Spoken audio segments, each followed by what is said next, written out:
भारत माता की, भारत माता की, भारत माता की। आज हमारे संविधान के निर्माता डॉक्टर भीमराव अंबेडकर जी का जन्मदिन है। मैं उनके लिए एक नारा बुलवाता हूं। आप लोग बोलेंगे, अमर रहे, अमर रहे। डॉक्टर बाबा साहब अंबेडकर, डॉक्टर बाबा साहब अंबेडकर, डॉक्टर बाबा साहब अंबेडकर।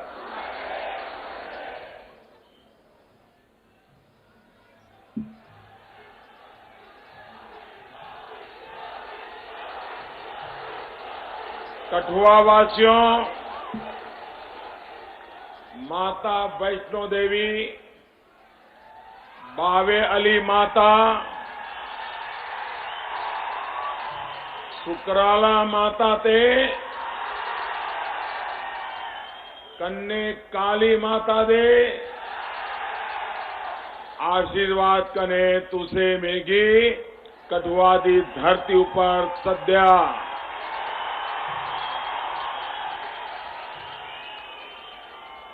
मैं अपने आप को बहुत ही सौभाग्यशाली समझना जो मीगी अज डोगरियां दी वीर धरती पर आने दा सौभाग्य प्राप्त होया।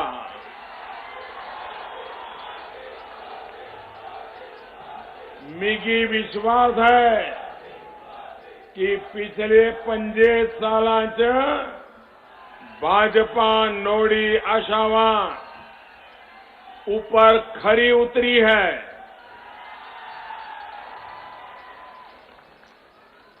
कने पूरा आश्वासन है कि इस बार तुस मीगी नोड़ी सेवा करने का मौका दो। मंच पर विराजमान सभी वरिष्ठ महानुभाव और विशाल संख्या में पधारे हुए कठुआ के मेरे प्यारे भाइयों और बहनों, सबसे पहले आप सभी को बैसाखी की बहुत बहुत बधाइयां। जैसा मैंने प्रारंभ में कहा, आज देश के संविधान निर्माता डॉक्टर बाबा साहब भीमराव अंबेडकर की जन्म जयंती है। बाबा साहब को मैं कोटि कोटि नमन करता हूं, उन्हें अपनी श्रद्धांजलि देता हूं।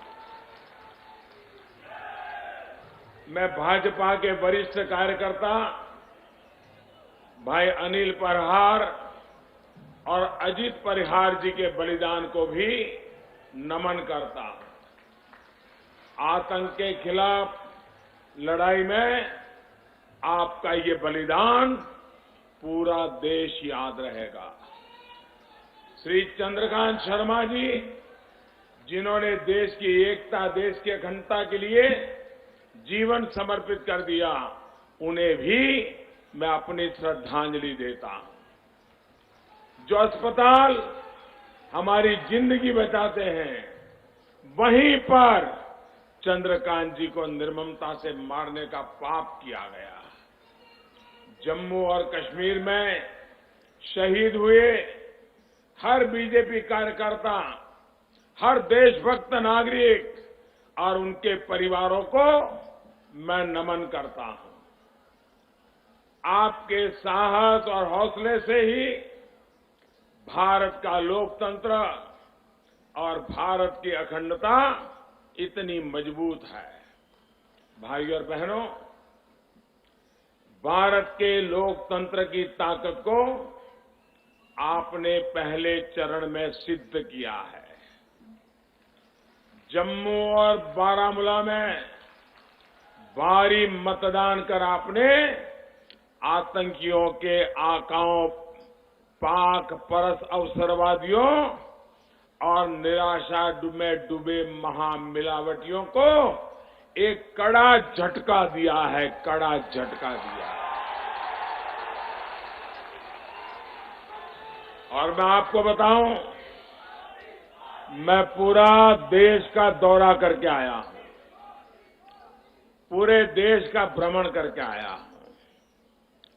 जम्मू आया था, उसके बाद अनेक राज्यों में जाकर के आया हूं और मैंने 2014 से भी जबरदस्त लहर देखी है।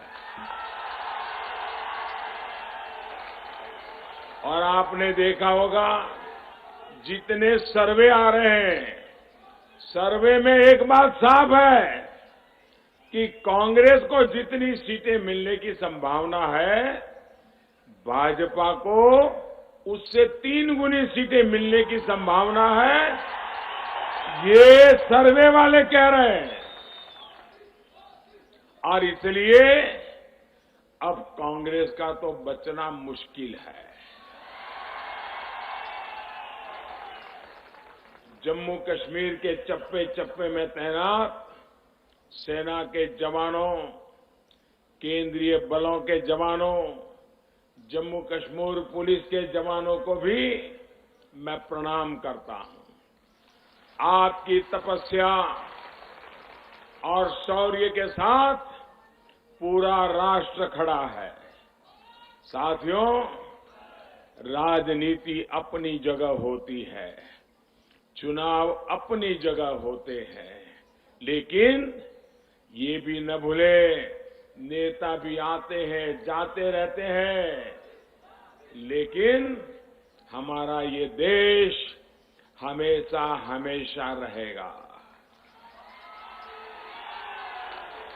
ये देश है तभी राष्ट्र रक्षा का भाव और राष्ट्रवाद है। लेकिन देश में कुछ लोग मोदी के विरोध में इतने मशगूल हो गए हैं कि उनको राष्ट्रवाद गाली के रूप में नजर आने लगा है। महामलावटी और उनके राग दरबारी आए दिन सवाल पूछते हैं कि मोदी राष्ट्र रक्षा की बात क्यों करता है। भाइयों और बहनों, देश की बात करना इसलिए जरूरी है क्योंकि तभी ये भी पता चलता है कि कुछ लोग देश में क्या चलाना चाहते हैं। जब मैं राष्ट्रभक्ति की बात जोरों शोरों से करता हूं तो उनका भी नकाब उतर जाता है कि वो कहां खड़े हैं। अब देखिए, मैं कल की ही बात बताता हूं। हमारे पड़ोस की घटना है। पूरा देश जलियांवाला बाग नरसंहार के 100 साल पूरे होने पर शहीदों को याद कर रहा था, श्रद्धांजलि दे रहा था। लेकिन इस संवेदनशील अवसर पर भी कांग्रेस ने राजनीति कर ही डाली।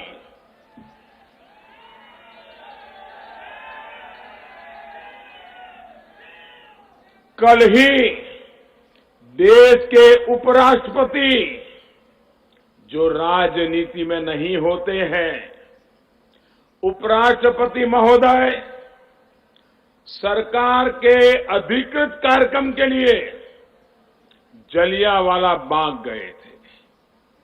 उन्होंने शहीदों को श्रद्धांजलि दी, लेकिन सरकार के इस अधिकृत कार्यक्रम में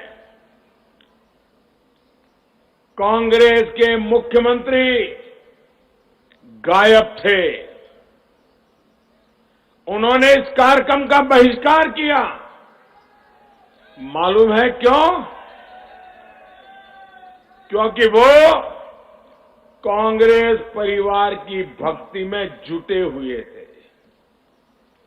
वे कांग्रेस के नामदार के साथ तो जलियांवाला बाग गए, लेकिन भारत के उपराष्ट्रपति के साथ भारत सरकार के देश के अधिकृत कार्यक्रम में उन्होंने जाना सही नहीं माना। यही राष्ट्रभक्ति और परिवार भक्ति का फर्क है।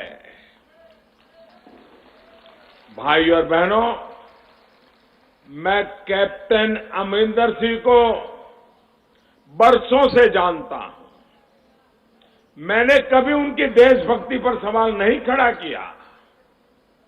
मैं समझ सकता हूं कि इस परिवार भक्ति के लिए उन पर किस तरह का दबाव बनाया गया, पंजाब में किस तरह के दांव पे चलाए जा रहे हैं, उसकी वजह से कैप्टन को भी झुकना पड़ गया।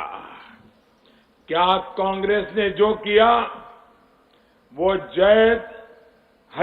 जलियांवाला बाग के शहीदों का अपमान था कि नहीं था? ये शहीदों का अपमान है कि नहीं है?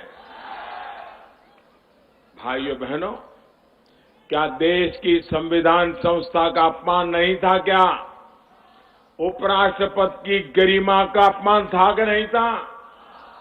सरकार के अधिकृत कार्यक्रम का अपमान, ये अपमान था कि नहीं था?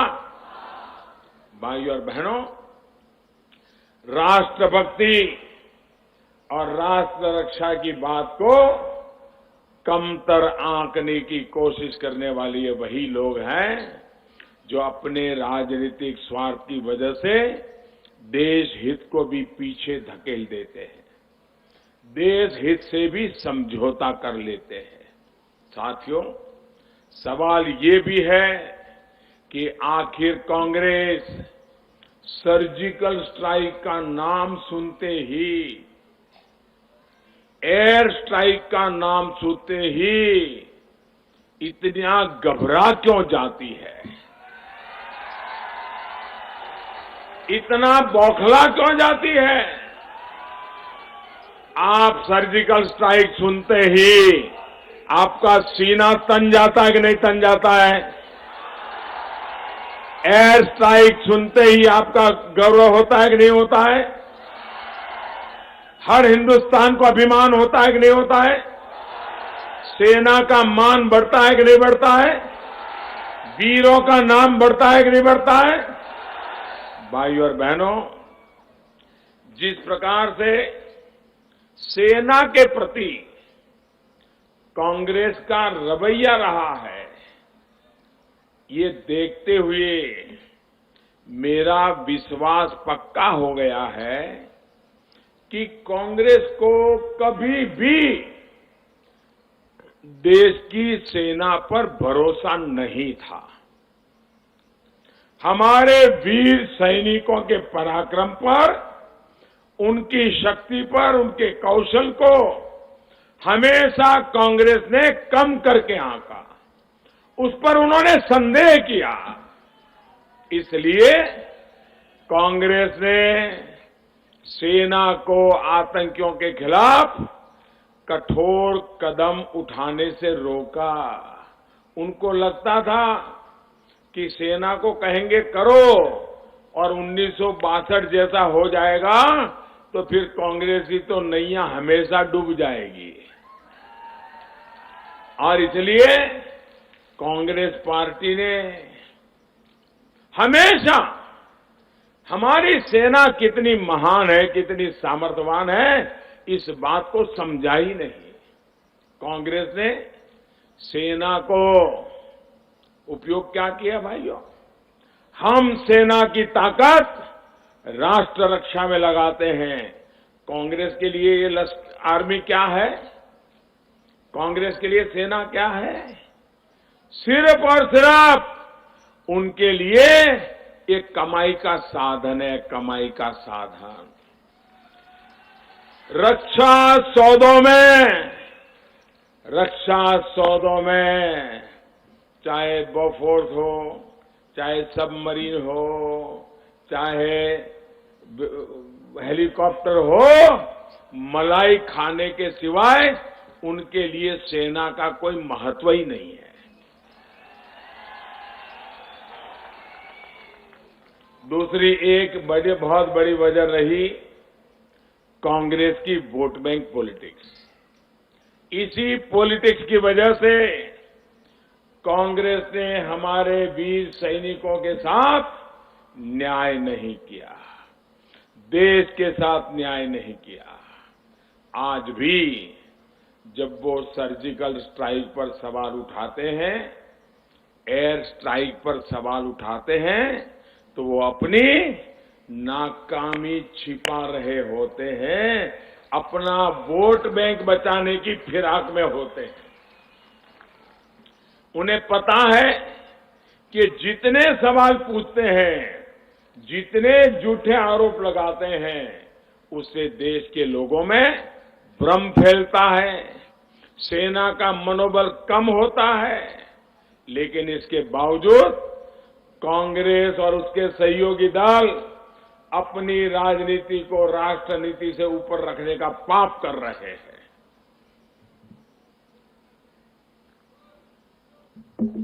इनकी सच्चाई इससे पूरे देश को सतर्क रहना बहुत जरूरी है। ये जिस दिशा की तरफ देश को ले जा रहे थे, उस स्थिति में भारत कभी एक मजबूत राष्ट्र के तौर पर उभर नहीं पाता। लेकिन साथियों, अब हालात बदल गए हैं। वो दिन लद गए जब धमकियों से भारत की सरकार दुबक जाती थी। ये नया हिंदुस्तान है, ये नया हिंदुस्तान है। आतंकियों को घुसकर मारेगा भी और सामने ऐसे लोगों को बेनकाब भी करेगा। भाइयों और बहनों, जम्मू कश्मीर इस बार सिर्फ अपना सांसद ही नहीं चुन रहा, बल्कि नए भारत की नई नीति और नई रीति पर भी मुहर लगाने वाला है। साथियों, बीते कुछ दिनों में आपने भी देखा कि किस तरह कांग्रेस, नेशनल कॉन्फ्रेंस और पीडीपी की महामिलावट पूरी तरह से एक्सपोज हो गई है, खुलकर के सामने आ गई है। भाइयों और बहनों, बरसों से जो इनके मन में था, जो वो चाहते थे, चोरी छिपे जिसके लिए काम कर रहे थे, वो अब खुलेआम सामने आ गया है। आप देख रहे हैं ना, आए दिन ये जम्मू कश्मीर को भारत से अलग करने की धमकी दे रहे हैं, खून खराबे की धमकी दे रहे हैं, यहां अलग प्रधानमंत्री बनाने की धमकी दे रहे हैं। ये पहले पाकिस्तान भी न्यूक्लियर न्यूक्लियर न्यूक्लियर करके धमकाता रहता था।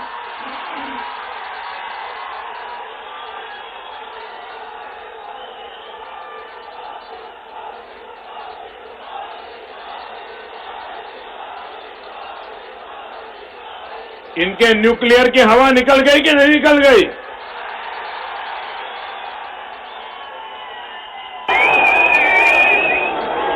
ये भी धमकियां दे रहे हैं।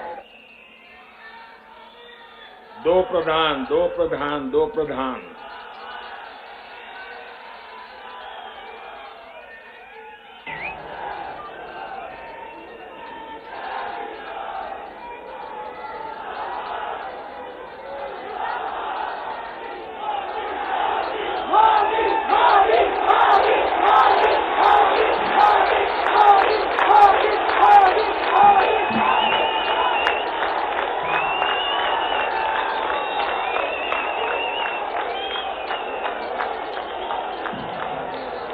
मैं इन सभी वंशवादियों से एक बात साफ करना चाहता हूं।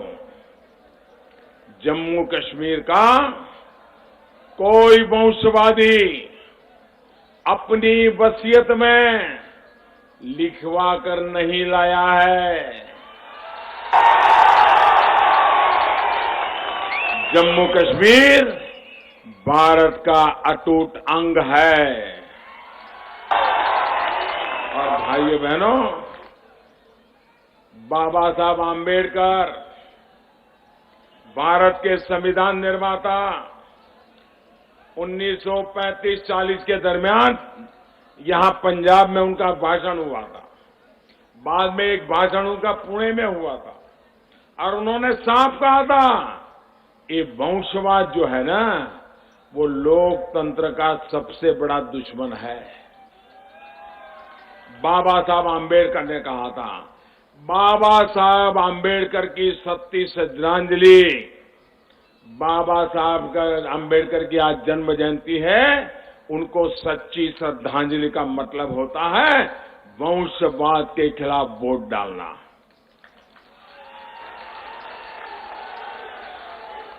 जम्मू हो, कश्मीर हो, लेह लद्दाख हो, यहां का बच्चा बच्चा भारतीय है।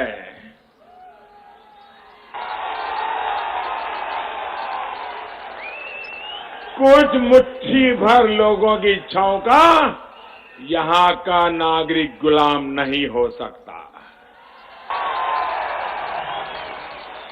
भाइयों बहनों, यही वो धरती है, यही वो जगह है, यही कठुआ है जहां पर श्यामा प्रसाद मुखर्जी ने तिरंगा फहराया था।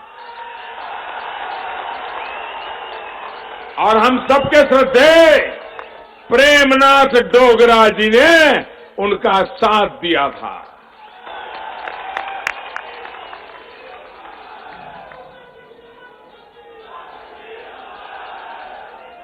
देश विरोधी हर ताकत को उन्होंने ललकारा था कि एक देश में 2 विधान, 2 प्रधान, 2 निशान नहीं चलेंगे, नहीं चलेंगे। श्यामा प्रसाद जी का वो उद्घोष भारतीय जनता पार्टी के लिए वचन पत्र है, वचन पत्र।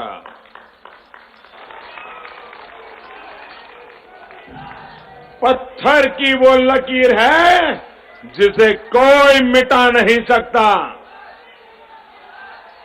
भाइयों और बहनों, ये भाजपा का हमेशा से कमिटमेंट रहा है और देश का ये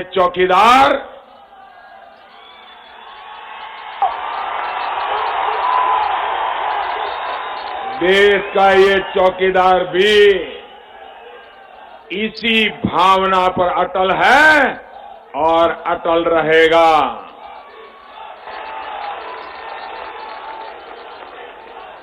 कांग्रेस और उसके साथी जम्मू कश्मीर के वंशवादी परिवार चाहे जितनी कोशिश कर लें, मोदी उनके सामने दीवार बनकर के खड़ा है।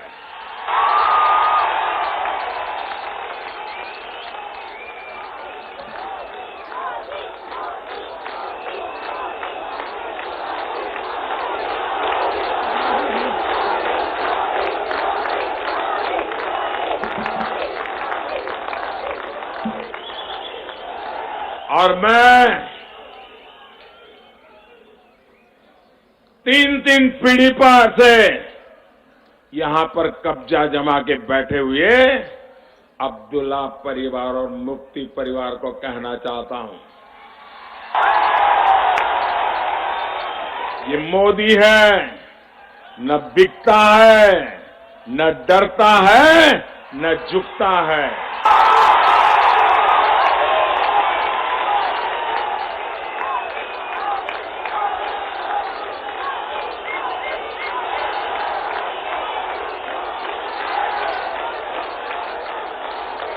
जम्मू कश्मीर की तीन पीढ़ियों को, जम्मू कश्मीर की तीन पीढ़ियों को इन दो परिवारों ने जो तबाही की है, यहां की तीन पीढ़ियों को इन्होंने नोच लिया है, निचोड़ लिया है।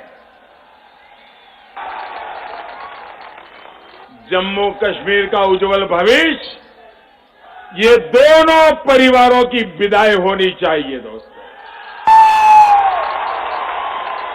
और इन दोनों परिवारों को मैं कहता हूं, तुम्हारे पूरे कुनबे को मैदान में उतार दो। चाचा, मामा, भाई, भतीजा, भांजा, साला,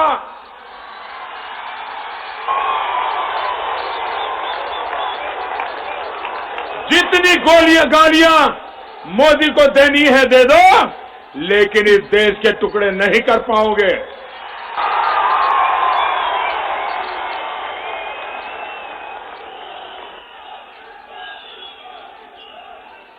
भाइयों और बहनों, कांग्रेस ने जो पाप किया है स्वतंत्रता के समय की, उसने जो गलतियां की है, वो भारत आज तक भुगत रहा है।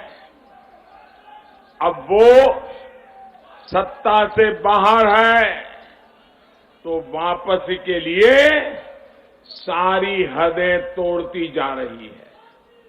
आप जानते हैं, कांग्रेस देश भर में वोट किन मुद्दों पर मांग रही है। कांग्रेस कह रही है ये गंभीर बात है और आप जाग जाइए, कांग्रेस से सुधरने की कोई आशा मत कीजिए।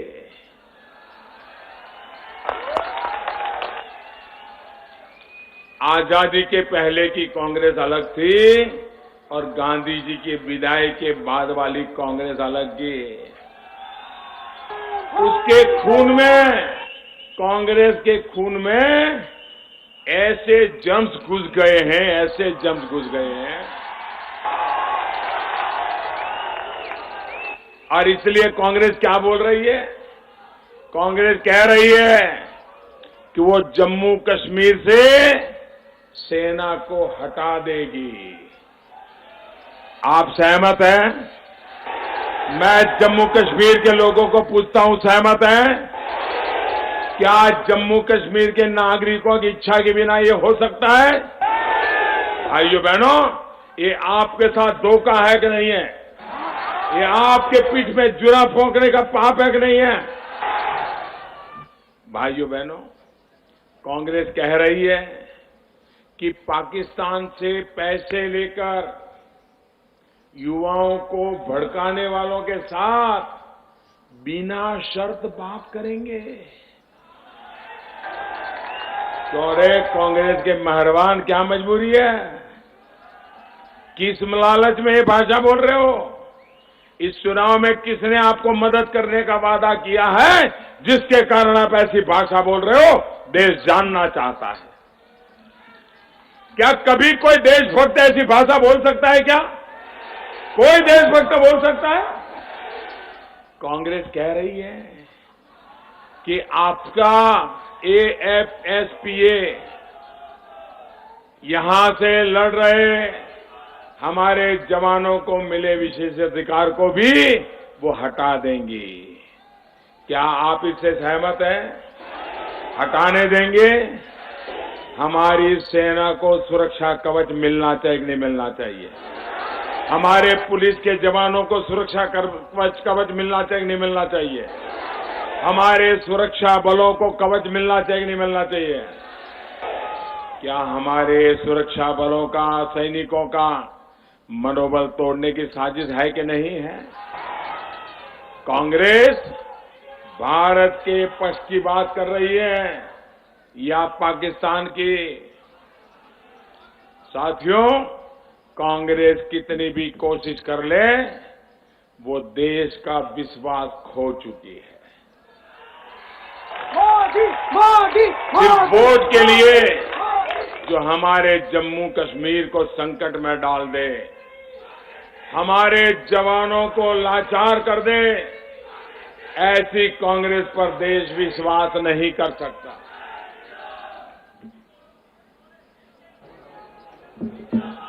सिर्फ अपने परिवार के विकास के लिए जीने वाले देश के बारे में कितना सोचते हैं, आप भी अंदाजा लगा सकते हैं। भाइयों और बहनों, कांग्रेस की नीतियों के चलते ही मेरे कश्मीरी पंडित भाई बहनों को अपना ही घर छोड़ना पड़ा। कांग्रेस और उसके साथियों को अपने वोट बैंक की इतनी चिंता थी कि कश्मीरी पंडितों पर होने वाले अत्याचार उन्होंने देखे लेकिन अनदेखे कर दिए। न्याय का ढोंग करने वाली कांग्रेस दिन रात न्याय न्याय की माला जप रही है। मैं जरा कांग्रेस को कहना चाहता हूं, 60 साल तक जो तुमने अन्याय किया है उसे न्याय कौन देगा? कांग्रेस क्या कभी हमारे पंडितों को, कश्मीरी पंडितों को न्याय दिला पाएगी क्या? क्या कभी 84 के दंगों में मारे गए हमारे सिख भाइयों बहनों को, बहू बेटियों को क्या कांग्रेस न्याय दिला पाएगी? भाइयों बहनों, ये न्याय भी उनका ढकोसला है, ढकोसला है। कांग्रेस वो पार्टी है जो न्याय दिलाने के नाम पर भी लोगों से धोखा कर जाती है। न्याय के नाम पर भी पीढ़ी दर पीढ़ी देश के लोगों को धोखा देना कांग्रेस का राजनीतिक चरित्र है। भाइयों और बहनों, आज भी भले कांग्रेस कश्मीरी पंडितों का नाम लेने से कतरा रही हो, लेकिन ये चौकीदार पूरे सम्मान के साथ उनको अपनी जमीन पर बसाने के लिए प्रतिबद्ध है। ये काम शुरू हो चुका है। इसी तरह साथियों, पाकिस्तान और पाकिस्तान के कब्जे वाले कश्मीर से मां भारती में आस्था रखने वाले जो परिवार मजबूरन यहां आए हैं, उनकी नागरिकता का कानून भी बनाने के लिए हम लगातार कोशिश कर रहे हैं। 23 मई को चुनाव नतीजा आएगा। 23 मई को चुनाव का नतीजा आएगा। फिर एक बार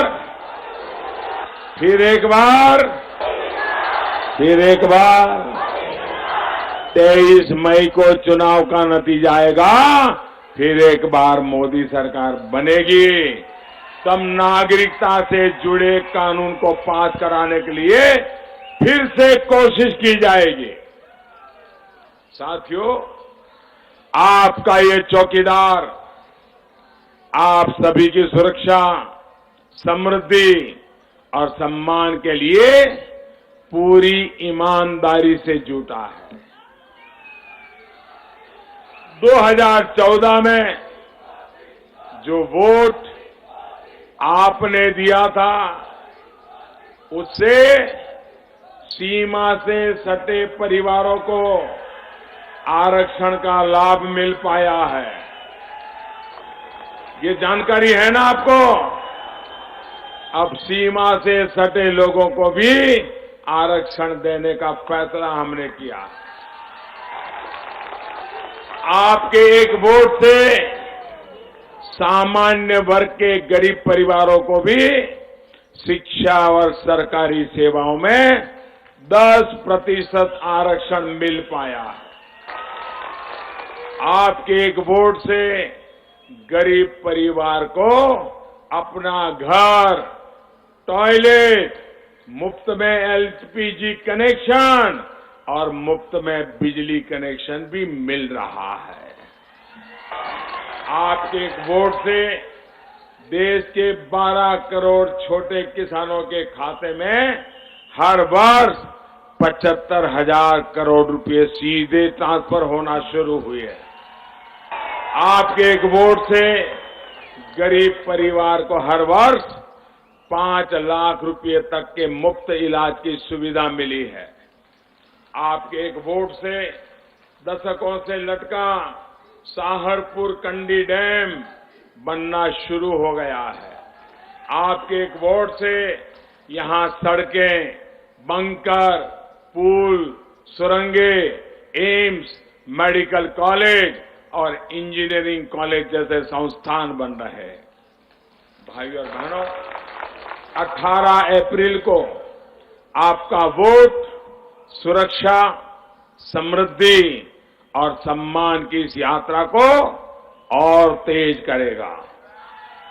जम्मू कश्मीर में भाजपा का विजय घोष सीमा पार भी कुछ लोगों की नींद उड़ाएगा। आपका एक एक वोट और माता का आशीर्वाद इस चौकीदार को मजबूत करेगा। अब आप एक संकल्प लीजिए। लेंगे संकल्प? मैं जो बोलूंगा उसके बाद आपको बोलना है। बोलेंगे? सबके सब बोलेंगे? इधर वाले भी बोलेंगे? कोई गलती तो नहीं करेंगे ना? पक्का बोलेंगे? मैं जब एक नारा बुलाऊंगा तो आपको बोलना है, घर घर में है चौकीदार। बोलेंगे? क्या बोलेंगे? घर घर में है चौकीदार। भ्रष्टाचारियों होशियार, भगोड़ों पर कानून की मार, बंद हुआ काला कारोबार, देशद्रोहियों पर कड़ा प्रहार, आतंक पर हो आखिरी वार, दुश्मन हो जा खबरदार, घुसपैठिए भागे सीमा पार, टूटेगी जात पात की दीवार, वंशवाद की होगी हार, दागदार पे भी भारी है कामदार। बहुत बहुत धन्यवाद। मेरे साथ बोलिए, भारत माता की, भारत माता की जय भीम, जय भीम, जय भीम।